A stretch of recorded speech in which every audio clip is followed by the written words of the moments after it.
고린도 교회에 벌어지고 있는 참담한 상황에 대해서 바울 선생님께서 지적하고 계십니다. 음행이 일어났는데요. 음행도 보통 음행이 아닌 그런 거죠.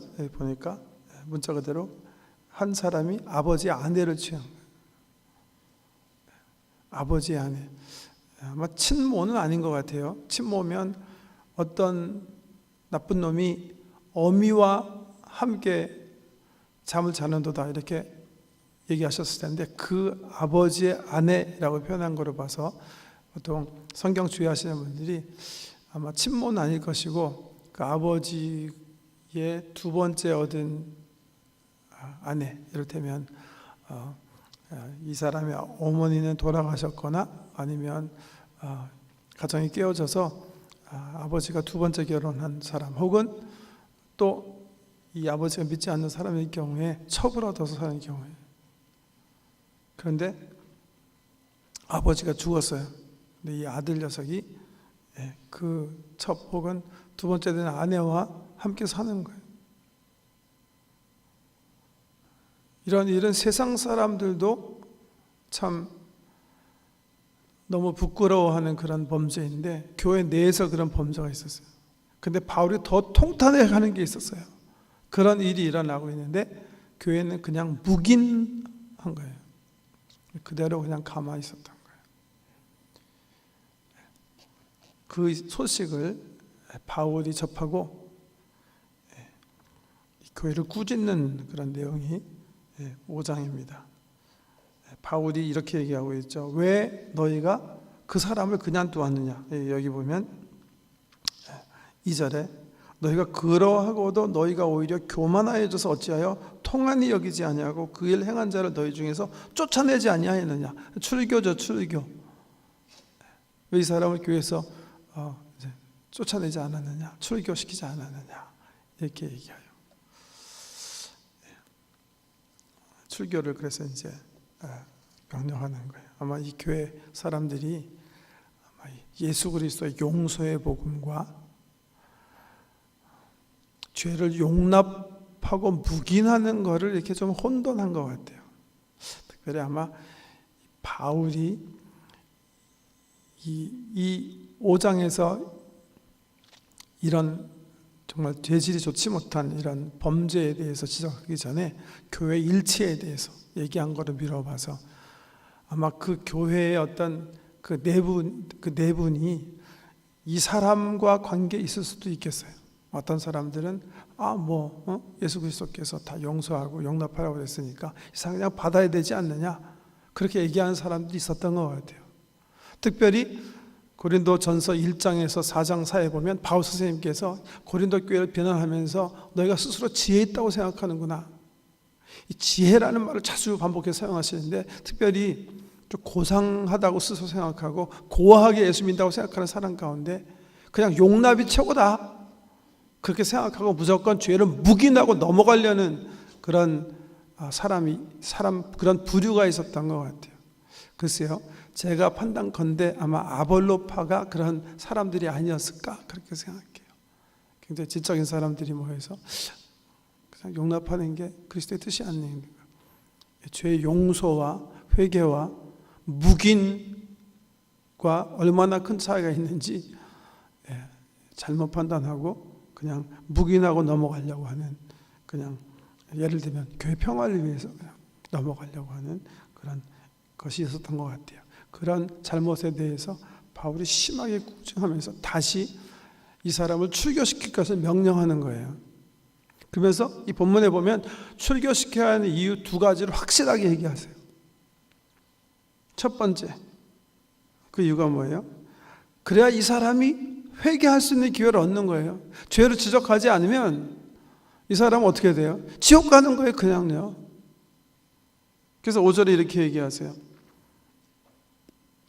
4절, 주 예수의 이름으로 너희가 내 영과 함께 모여서 우리 주 예수의 능력으로 이런 자를 사탄에게 내주었으니 이는 육신은 멸하고 영은 주 예수의 날에 구원을 받게 하려 함이라.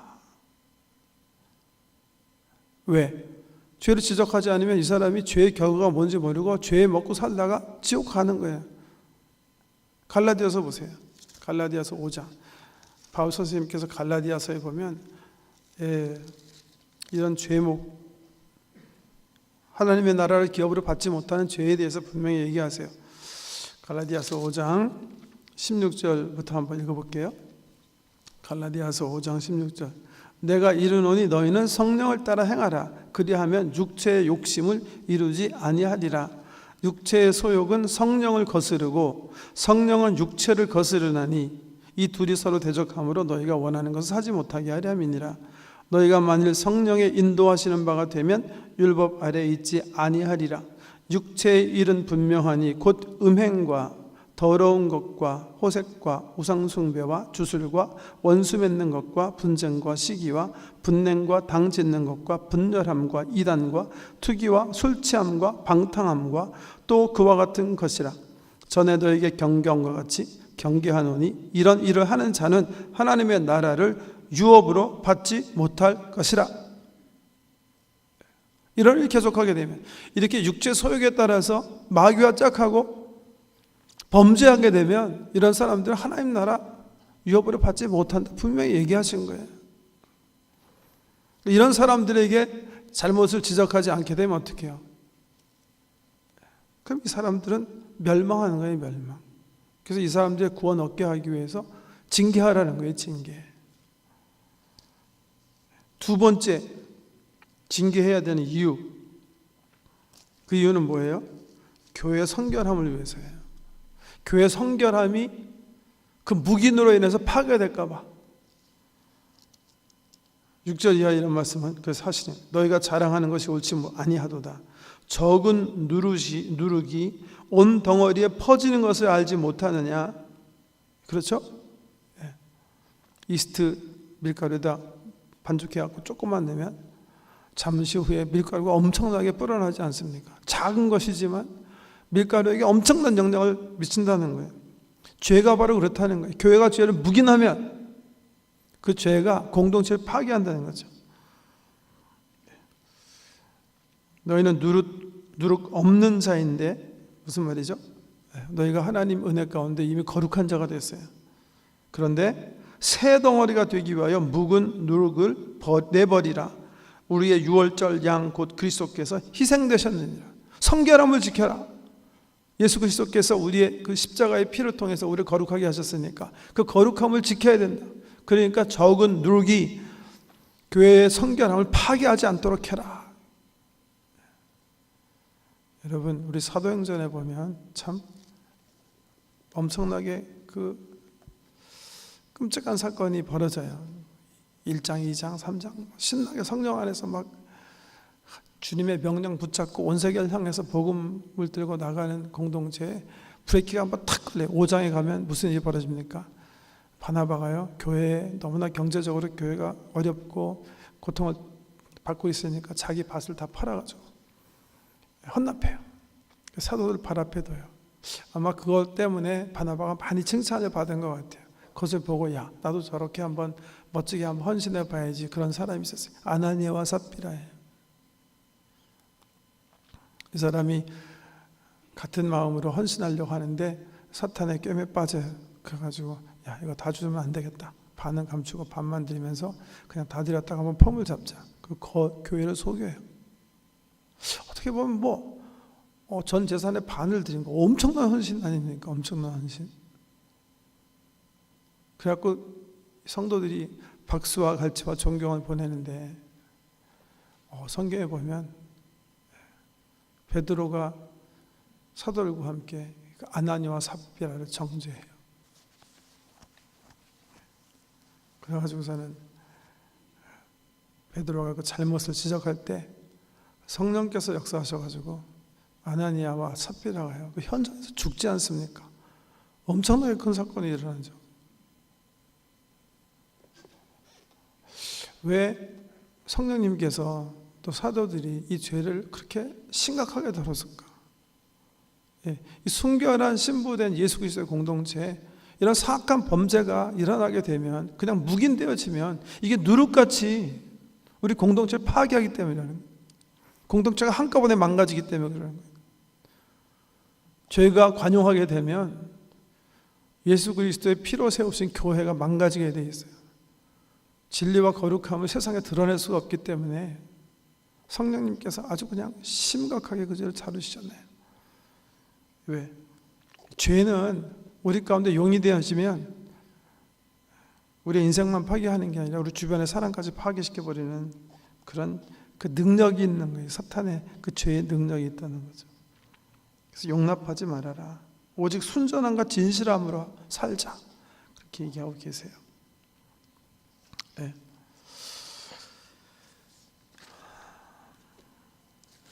그래갖고 고린도 교인들이 이 편지를 받고 이 범죄한 사람을 출교시켰어요. 그 결과가 어땠을까? 좋았을 것 같아요? 나빴을 것 같아요? 좋았던 것 같아요. 그 흔적이 고린도 후서 2장에 나와 있어요. 한번 보세요. 참 감사한 얘기죠. 고린도 후서 2장에 보면 내가 다시는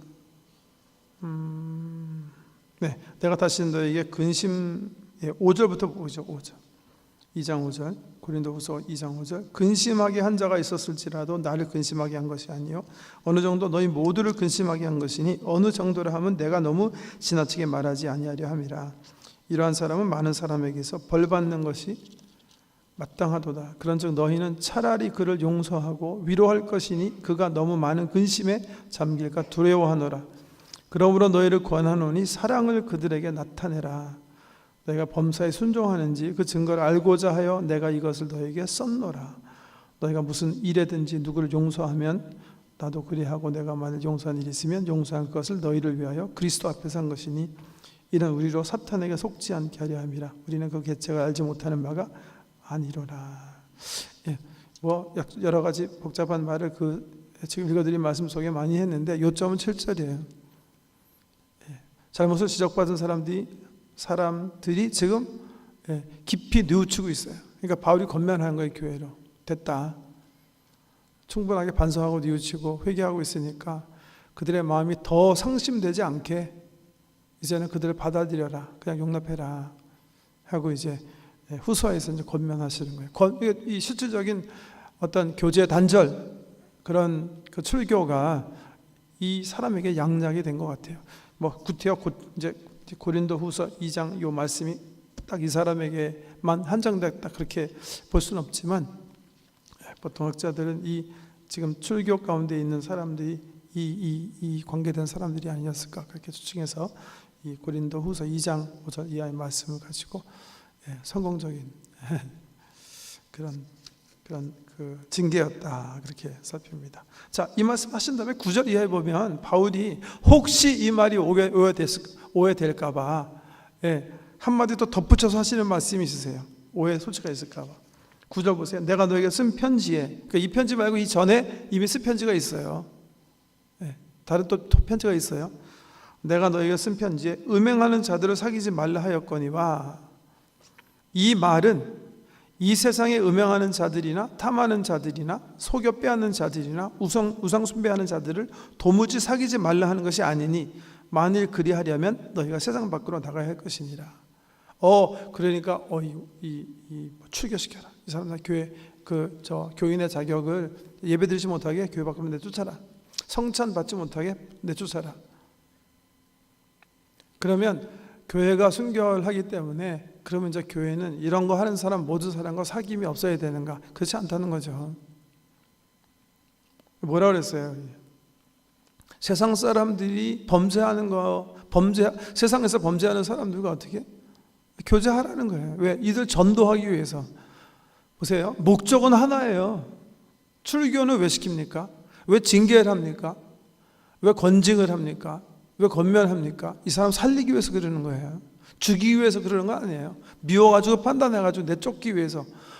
우리는 정말 학같이 깨끗한데 이거 완전히 그냥 까마귀가 들어와가지고 우리 공동체 흐리는구나. 그것 때문에 징계하려는 거 아니에요. 이 사람 어떻게 하면 살릴까? 회개시키기 위해서 징계하는 거예요. 세상 사람들은 마찬가지예요. 이 사람 내가 지금 어떤 상태에 있던 어떻게든 이분 구원하기 위해서 또 권면하는 거예요. 사기라는 거예요. 사교. 그러니까 어떤 의미에서 이 출교도 사귐이에요. 코이노니아예요. 그 출교라는 코이노니아 교제를 통해서 이분을 살리려고 하는 게 가장 근본적인 목적입니다. 이 살림의 목적이 없으면 아무것도 할 수가 없는 거예요. 미움이나 판단이나 정죄나 이런 마음으로 징계하거나 권징하거나 출교 명령하거나 그런 건 아니라는 거죠. 깊은 사랑을 가지고 이 영혼을 살리기 위한 그 사랑의 권면이 바로 출교입니다. 혹시 이게 오해될까봐 다시 이제 바울 선생님께서 이 얘기를 하시는 거예요.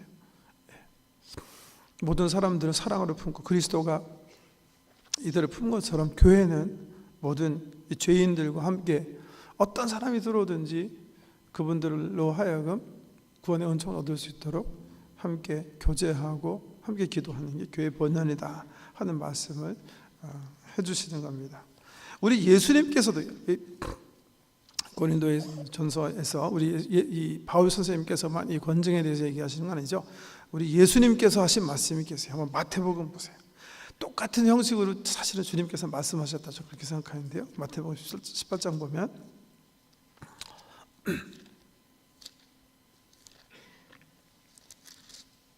제자들에게 교회에 대해서 가르치시면서 마태복음 18장 15절 내 형제가 죄를 범하거든 가서 너와 그 사람과만 상대하여 권고하라. 만일 들으면 내가 내 형제를 얻은 것이요. 그 사람에게 가서 먼저 프라이빗하게 권면하게 돼 있어요. 그러니까 다른 형제들이 죄를 범할 때 이때다 그러고 광고하시면 안 돼요. 그분이 살 수 있도록 가서 조용히 회개하도록 권면하게 돼 있어요. 그게 첫 번째 할 일이에요. 두 번째, 만일 듣지 않거든 한두 사람을 데리고 가서 두세 증인의 입으로 말마다 확증하게 해라. 죄를 범했는데 돌이키지 않아요. 그냥 돌아오지 않았어요. 확실하게 이 사람이 돌이킬 때까지 가서 이제 두세 사람, 이제 교회가 인바우 되는 거죠. 가서 권고해서 돌이키게 하는 거예요. 17. 만일 그들의 말도 듣지 않거든 교회에 말하고, 교회에 말하고, 이거는 이제 예를 들면 가버닝 바디 같은 거 얘기하는 거겠죠. 그렇죠? 당에 보고해야 되는 거예요. 그리고 교회 말도 듣지 않거든, 당회가 권면했어요. 않거든 이방인과 세리와 같이 여기라. 교인으로 취급하지 말아라. 하나님의 사람으로, 하나님의 자녀로 취급하지 말아라. 교회 치리 속에 들어오지 않는 사람들을 우리 예수님께서 분명히 얘기하십니다. 이 사람은 신자로 취급할 필요가 없겠다, 이렇게 얘기했어요. 그러면 18절 진실로 너희에게 이르노니 무엇인지 너희가 땅에서 매면 하늘에서도 매일 것이요 무엇인지 땅에서 풀면 하늘에서도 풀리리라. 진실로 다시 너희에게 이르노니 너희 중에 두 사람이 합해서 땅에서 합심하여 무엇인지 구하면 하늘에서 계신 내 아버지께서 그들을 위하여 이루게 하시리라. 두세 사람이 내 이름으로 모인 곳에 나도 그들 중에 있느니라. 제자들의 교회 권위에 대해서 얘기하셨는데요. 그 다음에가 굉장히 중요한 게 나와요. 이 말을 듣고 베드로가 얘기하는 거예요. 주님, 형제가 죄 범하면 몇 번이나 용서해야 합니까? 7번까지 할까요? 이렇게 묻는 거예요. 그때 예수님께서 하신 말씀이 바로 그 유명한 말씀이에요. 7번이 아니라 7번씩 70번씩 7번씩 70인가요? 7번을 70번까지라도 용서를 구하면 그 사람 용서해라. 그렇게 얘기하시는 거예요. 그러니까 출교, 징계, 권증 이런 것들이 이 기본적인 예수 그리스도의 사랑, 용서, 용납 이거에 근거하지 않으면 절대로 안 된다는 거죠. 한편으로는 예수님께서 교회 그 징계에 대해서 확실하게 얘기하시면서 또 한편으로는 얼마든지 이 용서가 이 권징, 징계가 용서라는 그리스도의 복음의 가장 중심에서 이루어져야 된다는 사실을 우리에게 리마인드 시키는 거예요. 회개케 하기 위해서 하는 거예요. 이분들이 잘못했다고 인정하고 회개하고 돌이켜 거룩한 생활에 힘쓰기를 약속하면 회복시키게 되어 있는 거예요. 우리 예수님께서 똑같이 말씀하셨고 또 우리 이 바울, 그러니까 목적과 동기가 하나입니다. 사람을 살리기 위해서. 사람을 살리기 위해서. 저희 교단에 우리가 이제 카나다 장로교단에 속해 있다 보니까 문서들이 다 그냥 영어로 돼 있고 한국말로 번역도 했습니다만 전체를 다 번역하지 않았어요. 그래서 모르겠어요. 권징조례 그 규정이 번역이 되는지 모르겠는데, 제가 이제 촌장님들한테 이제 촌장 모였을 때 그냥 한 장씩 나눠드리려고 그 권징하는 그 센슈어라는 그런 섹션들인데요. 우리 헌법조항 380 교회 헌법 388조 2항에 쭉 써 있어요. 거기 보면 이렇게 써 있어요. Censure of the church, admonition, rebuke, suspension, deposition from office, and excommunication, all of which are pronounced by the moderator in the name of the court. 우리 교단의 징계는 admonition, 권고, 그다음에 rebuke, 책망이에요.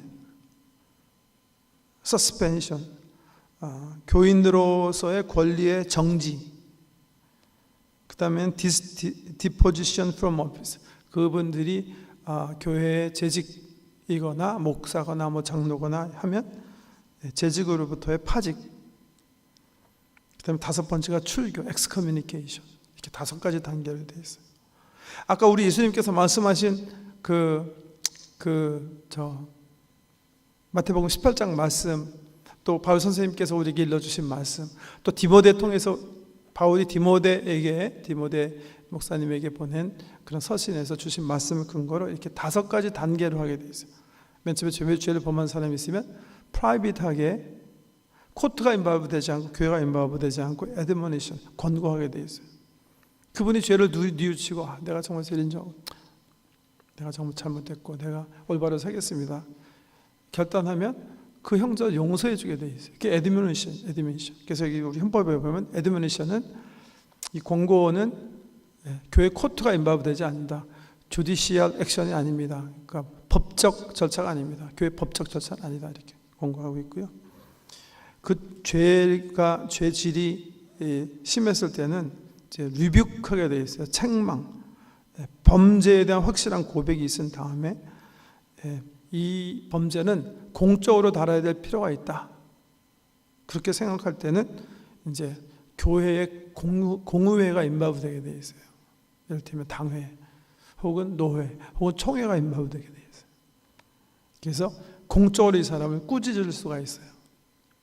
그리고 더불어서 이분이 정말 교인으로서 교회를 부끄럽게 했다고 생각하거나 교회 덕을 세우기 위해서 필요하다고 생각하면 서스펜션, 교인으로서의 자격을 정지시킬 수가 있어요. 아마 교회에서 이제 교인이 정말 회개 기간을 갖도록 하기 위해서 교회를 어지럽혔을 경우 보통 수찬 정지 이런 걸 명령해요. 성찬에 참여하지 못하도록 하는 거예요. 시한을 정해서 주로 많이 하죠. 1년이나 2년 성찬에 참여하지 마십시오. 그래서 회개 기간을 명시해서 회개하도록. 오피스 베어러의 경우 그 다음에 이제 deposition from the office, 재직으로부터 파직하는 거예요. 아니 저 뭐라 그러죠? 이제 직분 정지하는 거예요. 1년 동안 혹은 뭐 3개월 동안 재직에 참석할 수 없습니다. 우리 재직들은 워낙 재직에 참석 안 하니까 참석 안 하라고 하면 이게 무슨 형벌인가 그렇게 생각하실지 모르겠는데 형벌입니다. 목회자들이 잘못했을 경우에 강단에 세우지 않습니다. 노회에서 6개월 동안 회개기간 가지십시오 하면 강단과 당회에 참석하는 모든 권한을 당회에서, 노회에서 목회자들로 하여금 정지시킬 수 있어요. 그런 것들이 이제 deposition from the office고요. 그 다음에 이제 더 수위가 높은 게 출교예요, 여러분. 출교는 교회 떠나게 하는 건데요. 이거는 보통 이제 우리 헌법에 보면 어떻게 명시되어 있냐면 잘못이 확실해요. 그 잘못 지적했는데 회개하지 않는 거예요. 징계를 받아들이지 않는 거예요. 잘못하고 죄를 범죄하고 있는 게 확실한데 교회가 권면하고 확실한 증거를 대면서 죄를 인정하라고 통첩하는데도 인정하지 않고 계속 교회의 권위를 무시하고 없이 여기요. 이런 사람들은 출교하게 돼 있어요. 그런데 여기 보면 이런 일들을 할 때 교회가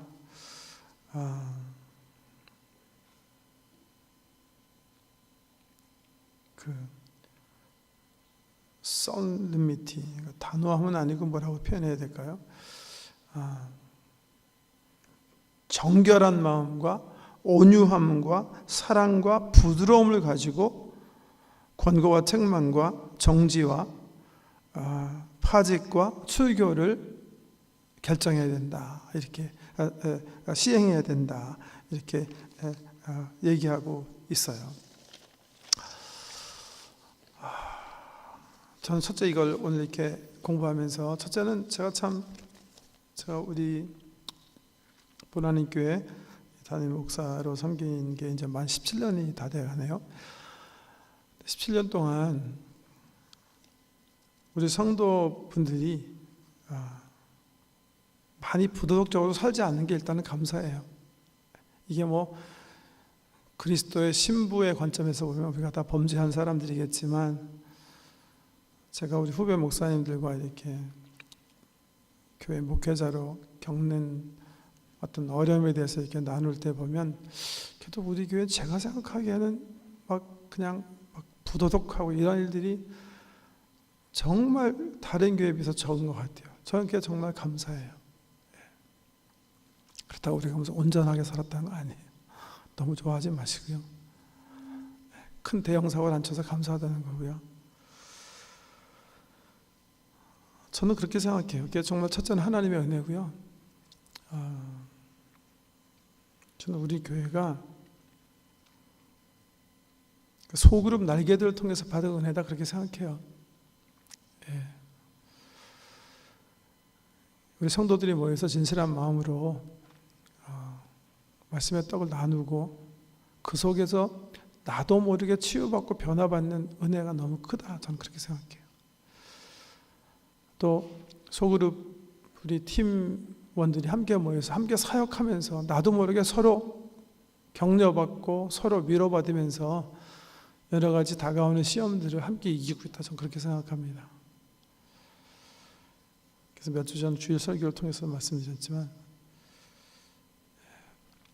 confess 하며 사는 거, 말씀을 가지고 내 삶을 비추어 보고 같이 영적 가족된 사람들과 함께 나누며 사는 은혜는 정말 우리가 누릴 수 있는 최상의 은혜예요. 그게 우리의 삶을 거룩함으로, 보다 거룩함으로, 그래도 부족하지만 계속해서 거룩함으로 우리를 변화시키는 그런 길이다, 이렇게 생각을 합니다. 그렇다고 저희 교회가 전혀 치리에 인바되지 않은 거 아닙니다. 제가 개인적으로 성도분들 가운데 부도덕하고 정말 덕이 되지 않는 일들을 하셨기 때문에 제가 개인적으로 권징한 적이 있어요. 근데 이건 그냥 웃으면서 들으시고 누구겠다 그렇게 판단하지 마세요. 근데 참 불행하게요, 잘못을 지적한 분들이 그냥 다 교회를 떠나시더라고요. 그럼 뭐 다른 교회 다니시, 그냥 회개하고 돌이키고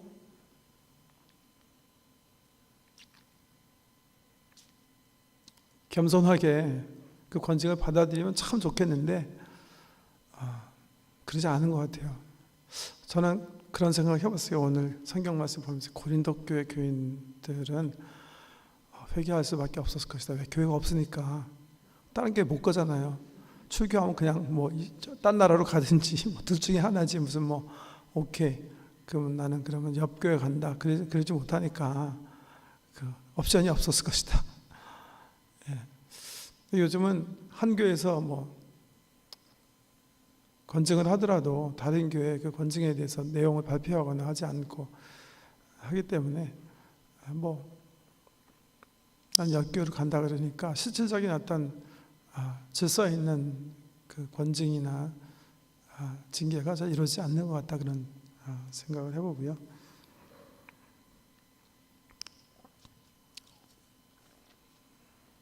지금 생각해 보니까 그 세 분 저의 권징 때문에 교회를 떠나신 것만 있지는 않네요. 생각해 보니까 저의 권면을 잘 받아들이시고 아프시지만 그냥 수용하시고 길을 돌이키시고 우리와 함께 신앙생활 잘 하시는 분들도 계십니다. 여러분, 교회의 코트가 당회든지 노회든지 청회든지 왜 그 코트가 사사로운 결정을 하겠습니까? 믿으셔야 돼요. 믿으셔야 돼요. 목회자가 권면하거나 당회가 권면하면 그냥 온유한 마음으로 받아들이실 수 있어요. 칠이. 너희만 잘났냐? 너 이 교회 아니면 교회 없냐? 이런 태도로 그 권징을 받는 것은 머리 대신 예수 그리스도에게 그 정말 모욕감을 안겨주는 그런 겁니다. 순복하실 줄 알아야 돼요. 순복. 교회는 예수 그리스도의 영광, 머리 대신 우리 주님을 위해서 존재하는 거거든요. 모든 교회 코트는 그렇기 때문에 여러분들이 세우실 때 그분들의 판단을 믿을 수 있는 사람을 세워야 돼요. 우리 교회의 코트는 당회예요. 당회는 성도들이 주님을 성결한 마음으로 섬기도록 하는 책임이 있는, 그걸 그러니까 치리할 수 있는 기관이에요. 우리 성도님들을 징계할 수 있는 기관이 당회예요. 우리 교회는. 그러니까 여러분이 당회원들 세울 때 난 저분들의 영적인 판단을 믿는다. 그런 분들 세우셔야 돼요. 그리고 그분들이 판단할 때 순종하셔야 돼요. 그게 주님의 뜻이에요. 우리 주님께서 세우신 종들을 통해서, 특별히 우리 카나다 장로, 우리 장로교회 리폼 처치는요, 한 사람이 하지 않고 코트, 이 회의 컨그레스를 통해서 하나님 뜻을 분별하고 또 머리 대신 주님의 뜻을 판단하게 되어 있거든요. 그렇게 순복하는 자세로 해야 됐다. 정말 쓴 약이 좋다는 말처럼 여기 고린도 교회에 출교 명령을 받았지만 나중에 회개하고 구원 얻은 사람처럼 주님의 말씀에 순복하고 지적하는 게 아프더라도 주님의 뜻인 줄 알고 정말 순복하는 마음으로 살아갈 때 우리에게 은총이 임하고 구원의 은혜가 우리에게 나타나는 그런 귀한 삶 살게 되길 바라고요. 무엇보다도 정말 우리가 말씀과 기도 가운데 성결하고 거룩한 삶을 살아서 우리 그 당회나 저나 사사로운 권면 권증이나 또 당회가 임발되는 징계나 출교나 정지 처분이나 이런 일들이 정말 안 나타났으면 좋겠어요. 거룩한 신부로 정말 주님 자랑스러운 그런 교회로 멋지게 성장하기를 주의 이름으로 축복합니다. 기도하십시다. 고린도 교회에 일어난 엄청난 음행 사건 앞에서 우리 자신을 한번 다시 돌아보기 원합니다. 하나님, 우리가 이런 비난받을 일들이 없는지, 우리 몸속에 적은 누룩으로 인하여 이거 처리 잘못했기 때문에 우리 영혼이 지금 망가지고 있지 않는지 한번 살필 수 있는 은혜를 허락해 주시고, 주님 앞에 고백하며 우리의 삶을 새롭게 결단하고 거룩한 삶을 향해서 정말 기도하며 믿음으로 나아갈 수 있도록 은혜 베풀어 주시옵소서. 하나님, 우리 교회를 거룩하게 하시기 원합니다. 우리 성령님, 우리 성도님들 한 사람 한 사람 삶 속에 함께 해주시고, 육신의 욕심을 따라 사는 사람 한 사람도 없도록 말씀과 기도로 정말 영적 싸움을 잘하며 주님 앞에 거룩한 신부로 설 수 있도록 은혜 베풀어 주시옵소서. 예수님 이름으로 기도드립니다.